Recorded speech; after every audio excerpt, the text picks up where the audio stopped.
मान लो रात के ठीक 2 बजे हैं और आपकी कार किसी सुनसान हाईवे पर अचानक बंद हो जाती है। कोई नेटवर्क नहीं, आसपास कोई इंसान नहीं, चारों तरफ बस अंधेरा ही अंधेरा।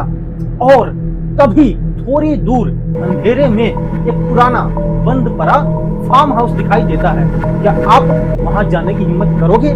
जवाब देने से पहले जरा सोच लेना, क्योंकि आज की कहानी के 4 दोस्तों ने भी यही फैसला किया था, लेकिन उन्हें बिल्कुल अंदाजा भी नहीं था कि उस फार्म हाउस की तरफ उठाया गया उनका एक छोटा सा कदम उनकी पूरी जिंदगी बदलने वाला था। क्योंकि वो फार्म हाउस सिर्फ एक पुरानी इमारत नहीं था, वो एक ऐसी जगह थी जहां कुछ कहानियां आज भी खत्म नहीं हुई है।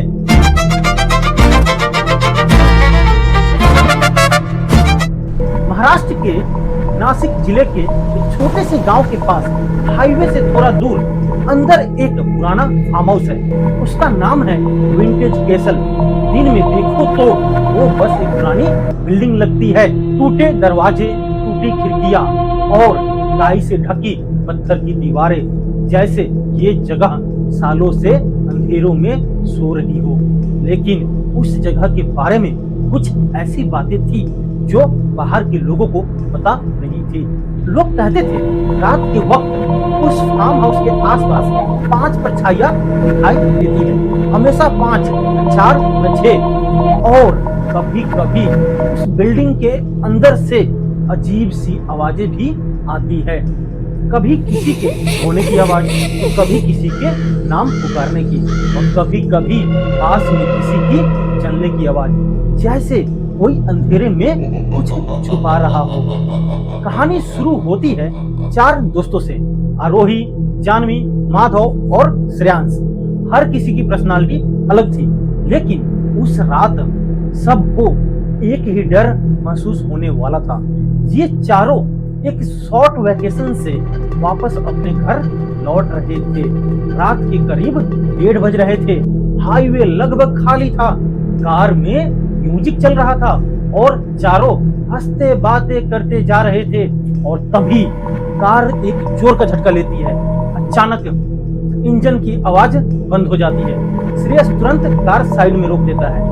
इंजन खराब, नेटवर्क नहीं, चारों तरफ बस अंधेरा ही अंधेरा। तभी माधव दूर की तरफ इशारा करता है, दोस्तों वहां देखो। दूर खेतों के पार एक पुराना फार्म हाउस दिखाई देता है। कोई रोशनी नहीं, कोई मूवमेंट नहीं, बस एक विशाल काली और खामोश बिल्डिंग। आरोही धीरे से कहती है, ऑनेस्टली मुझे ये जगह बिल्कुल ठीक नहीं लग रही, लेकिन रात थी, ठंड थी और उनके पास कोई दूसरा ऑप्शन नहीं था। और इसी मजबूरी में चारों उस फार्म हाउस की तरफ चल पड़ते हैं। जैसे जैसे वे पास पहुंचते हैं, हवा तेज होने लगती है, घास सरसराने लगती है। श्रेयांश मेन डोर को धीरे से पुश करता है। दरवाजा एक लंबी कर्कश आवाज के साथ खुलता है। अंदर पूरा अंधेरा था। माधव तुरंत मोबाइल फ्लैशलाइट ऑन करता है और जो चारों देखते हैं वो बिल्कुल नॉर्मल नहीं था। फर्नीचर पुराना था, लेकिन अभी भी वही रखा था। एक डाइनिंग टेबल, कुछ कुर्सियां और दीवार पर एक पुरानी वॉल क्लॉक जो बंद पड़ी थी। हर जगह धूल, कोनों में मकड़ी के जाले और दीवारों पर उंगलियों से खरोचे हुए निशान। जानवी फ्लैश लाइट घुमाती है। सामने एक लंबा कॉरिडोर था और दोनों तरफ रूम्स। चारों ने मिलकर थोड़ा एक रूम को साफ किया और डिसाइड किया कि आज की रात उन्हें यहीं बितानी पड़ेगी। जैसे जैसे रात गहरी होती गई, वैसे वैसे वो फार्म हाउस धीरे धीरे जागने लगा। ऊपर से अचानक फुट स्टेप्स की आवाज, धीरे एक एक कदम, जैसे कोई उनके ठीक ऊपर चल रहा हो। तभी कमरे के बाहर से एक धीमी टूटी हुई आवाज आती है, आरोही। आरोही दम से जम जाती है। क्या किसी ने मेरा नाम लिया? कमरे में गहरी खामोशी छा जाती है और फिर अलग अलग कोनों से माधव, श्रेयांश, जानवी चारों एकदम जम जाते हैं। कोई हिलता तक नहीं। फिर कमरे में अजीब हरकतें शुरू हो जाती है। दरवाजा हिलने लगता है, अलमारी अपने आप सरकती है और बेड हल्का सा ऊपर उठ जाता है और फिर छोटी छोटी चीजें उनकी तरफ फेंकी जाने लगती है। चारों घबराकर बाहर निकलने की कोशिश करते हैं, लेकिन जैसे ही वो मेन डोर तक पहुंचते हैं, डोर अपने आप लॉक हो जाता है। दीवारें हल्की हल्की कांपने लगती है, जैसे पूरा घर ही जिंदा हो गया हो। और इसी अफरा तफरी में चारों को फार्म हाउस के अलग अलग रूम से 2 पुरानी डायरीज मिलती है। चारों जल्दी जल्दी एक ही कमरे में वापस इकट्ठा होते हैं और उन डायरीज को पढ़ना शुरू करते हैं। और यहीं से उन्हें पहली बार इस फार्म हाउस की असली कहानी पता चलती है। कई साल पहले इस फार्म हाउस में एक कपल रहता था, महेश और अर्चना। बाहर से देखने पर बिल्कुल एक सामान्य सा कपल, बस दोनों इस बड़े से फार्म हाउस में पूरी तरह अकेले। महेश की उम्र करीब 55 साल, पूरी जिंदगी रूल्स में बिताई थी, कभी खुलकर जिया नहीं, कभी खुलकर हंसा नहीं। अर्चना की उम्र करीब 50 साल, घर की 4 दीवारों के बाहर उसकी कोई दुनिया थी ही नहीं और ज्यादातर समय उनके बीच बस झगड़े। दोनों की जिंदगी बस जैसे तैसे कट रही थी और यही दबी हुई जिंदगी, यही रिवर्सन धीरे धीरे उनके अंदर एक ऐसा जहर बन गया जो हर दिन खतरनाक होता जा रहा था। कुछ साल पहले एक रात 5 लोग उस फार्म हाउस तक पहुंचे। रोड ट्रिप से लौट रहे थे। रात बहुत हो चुकी थी और तेज बारिश हो रही थी, इसलिए उन्होंने सोचा रात कहीं रुकना पड़ेगा। तभी उन्हें वो फार्म हाउस दिखाई दिया। उनके नाम थे अन्वी, नायरा, नंदनी, अर्णव और ईशान। उन्होंने दरवाजा खटखटाया। कुछ पल बाद महेश दरवाजा खोलता है। 5 के चेहरे थके हुए थे, कपड़े बारिश से भीगे हुए। महेश कुछ पल उन्हें देखता रहा, फिर हल्का सा मुस्कुराया। आओ अंदर आ जाओ। ज्यादा रात होने की वजह से 5 ने वही रात रुकने का फैसला कर लिया। पहली रात सब कुछ बिल्कुल नॉर्मल था। अर्चना ने खाना बनाया। काफी समय बाद घर में मेहमान आए थे। सब ने साथ बैठकर खाना खाया। नंदनी ने हंसते हुए किसी पुरानी फिल्म का डायलॉग बोला और सब जोर से हंस पड़े। महेश और अर्चना के चेहरों पर ऊपर से हंसी, लेकिन उनके अंदर कुछ और ही चल रहा था। अगले दिन 5 दोस्त फार्म हाउस के बाहर मस्ती कर रहे थे। क्रिकेट, म्यूजिक, दौड़ भाग, जैसे उन्हें दुनिया की कोई फिक्र ही नहीं थी। ईशान जोर जोर से हंस रहा था, बाकी सब बेफिक्री से डांस कर रहे थे। अर्णव नंदनी के कंधे पर हाथ रखकर कुछ कह रहा था। महेश बस ये सब देखता रहा और उसके अंदर कुछ जल रहा था, एक ऐसी आग जिसका नाम वो खुद भी नहीं जानता था। उधर अर्चना किचन में खड़ी थी, वो भी खिड़की से उन 5 को देख रही थी और उसकी आंखों में जेलसी, ऑब्सेशन या शायद कुछ ऐसा जो उन दोनों से भी ज्यादा खतरनाक था। दिन में अच्छी तरह मस्ती करने के बाद उन 5 को वह जगह काफी अच्छी लगने लगी थी, इसलिए उन्होंने डिसाइड किया क्यों ना हम कुछ दिन और यहीं रुक जाएं। दूसरी रात डिनर बनाते समय महेश ने चुपचाप सिर्फ लड़कियों के खाने में नींद की दवा मिला दी। रात के करीब 2 बजे पूरा फार्म हाउस एकदम खामोश था। तभी महेश धीरे धीरे अपने कमरों से बाहर निकला। चुपचाप कॉरिडोर में आगे बढ़ता हुआ वो अन्वी के कमरे तक पहुंचा। दरवाजा खोला और उस रात महेश ने वो किया जो किसी भी लड़की या लड़के के साथ नहीं होना चाहिए था। डायरी में इसके बारे में महेश ने सिर्फ इतना लिखा था, उसे पता भी नहीं चला।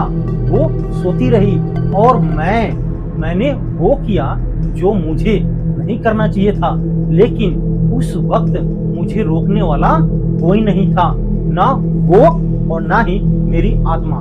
उसी रात अर्चना रात के सन्नाटे में ईशान के कमरे तक पहुंचे। उसने दरवाजा नॉक किया। जब ईशान ने दरवाजा खोला तो अर्चना ने कहा, बारिश में भीगने से तुम्हें जुकाम हो गया है, ये आयुर्वेदिक दवा पी लो, इससे ठीक हो जाएगा। ईशान के ड्रिंक में एक नशीला पदार्थ मिला हुआ था। कुछ ही देर में उसकी आंखें भारी होने लगी और उसके ऊपर अब उसका खुद का कंट्रोल नहीं रहा, वो होश में नहीं रहा। और फिर अर्चना ने ईशान के नशे में होने का फायदा उठाया। उसकी डायरी में लिखा था, आज मैंने जो किया उससे मैं पूरी तरह लिख भी नहीं सकती, बस इतना जानती हूँ, मैंने अपने अंदर के खालीपन को दूर करने की कोशिश की। दोनों को एक दूसरे के बारे में कुछ भी नहीं पता था। दोनों ने ये सब एक दूसरे से छुपाकर किया था। सुबह जब सब उठे, उन पांचों को कुछ भी याद नहीं था। उन्हें बस लगा शायद दिन भर की थकान की वजह से इतनी गहरी नींद आई। महेश और अर्चना, उन्हें लगा था शायद उनके अंदर का खालीपन उस रात के बाद भर जाएगा, लेकिन ऐसा नहीं हुआ।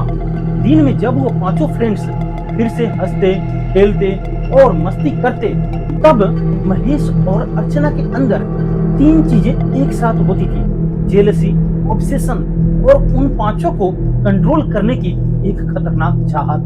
अब सिर्फ उनके साथ फिजिकली इन्वॉल्व होना भी उन्हें संतुष्ट नहीं कर रहा था। और फिर अगले दिन वो सीमा भी टूट गई। सबसे पहले महेश ने अनवी के साथ और अर्चना ने ईशान के साथ ब्रूटल तरीके से शारीरिक संबंध बनाया और उसी दौरान दोनों को मार डाला। अगले दिन जब नंदिनी, अर्णव और नायरा ने उनसे अनवी और ईशान के बारे में पूछा, महेश और अर्चना बिल्कुल शांत आवाज में बोले, वो बच्चे हमें बताकर अपने घर चले गए। घर पर उन्हें कुछ जरूरी काम था। तीनों को थोड़ा अजीब तो लगा, लेकिन उन्होंने उस बात को ज्यादा सीरियसली नहीं लिया। और फिर अगले 2 दिनों में बाकी तीनों, नंदिनी, अर्णव और नायरा को भी मार दिया गया। अर्चना फार्म हाउस के पीछे और महेश फार्म हाउस के आगे की तरफ गड्ढे खोदकर लाशों को दफना देता और सब कुछ ऐसे ढक देते जैसे वहां कभी कुछ हुआ ही न हो। जब आरोही, जानवी, माधव और श्रेयांश डायरीज पढ़ रहे थे, तभी उन्हें एक अजीब बात महसूस हुई। जिस फार्म हाउस में अभी तक अजीब आवाजें और फुट स्टेप सुनाई दे रहे थे, वो सब अचानक पूरी तरह बंद हो गया। पूरा फार्म हाउस एकदम खामोश, इतना खामोश कि उन्हें अपनी ही सांसों की आवाज सुनाई देने लगी, जैसे उस पूरे फार्म हाउस में कोई और भी मौजूद हो। जब चारों ने डायरी का आखिरी पेज पढ़कर उसे बंद किया, तभी अचानक फार्म हाउस में हलचल शुरू हो गई। ऊपर कहीं से धीरे धीरे कदमों की आवाज, कॉरिडोर में एक ठंडी हवा का झोंका गुजरा। चारों डरते हुए धीरे धीरे कमरे से बाहर निकले और जैसे ही उन्होंने फार्म हाउस के हॉल एरिया की तरफ देखा, उनकी सांसें थम गई।